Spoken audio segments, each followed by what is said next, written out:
వేసవి కాలం ఆరంభమైంది. ఈ సమయంలో శరీర ఉష్ణోగ్రతను అదుపులో ఉంచుకోవడం చాలా ముఖ్యం.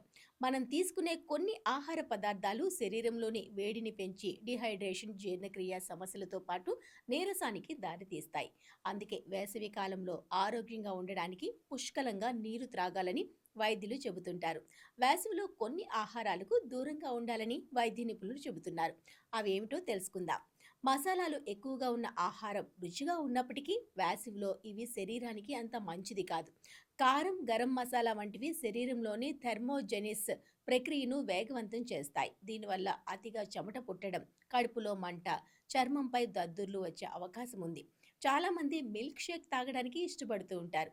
పాలతో చేసే ఇతర జ్యూసులు తాగుతూ ఉంటారు. పాలు, వెన్న లేదా జున్ను వంటి పాల ఉత్పత్తులను జీర్ణం చేసుకోవడం కష్టంగా ఉంటుంది. వేసవి కాలంలో చల్లగా ఉంటాయని చాలామంది కూల్ డ్రింక్స్, సోడాలు, ఇతర పానీయాలు ఎక్కువగా తాగుతూ ఉంటారు. సాఫ్ట్ డ్రింక్స్లో చక్కెర శాతం చాలా ఎక్కువగా ఉంటుంది. ఇది రక్తంలోని చక్కెర స్థాయిని అకస్మాత్తుగా పెంచి తద్వారా నీరసానికి గురి చేస్తుంది. ఇలాంటి డ్రింక్స్ తాత్కాలికంగా దాహం తీరుస్తున్నట్టు అనిపించినా శరీరంలోని నీటి నిల్వలను తగ్గిస్తాయి.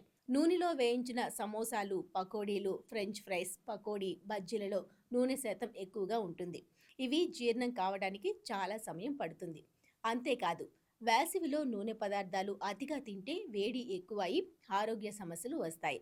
యాలకులు, దాల్చిన చెక్క, లవంగీలు, మిరియాలు వంటి సుగంధ ద్రవ్యాలు వంటల్లో ఎక్కువగా వాడుతుంటారు. కానీ వేసవి కాలంలో ఇవి శరీరానికి అంత మంచిది కాదు. అధిక వేడిని కలిగిస్తాయి.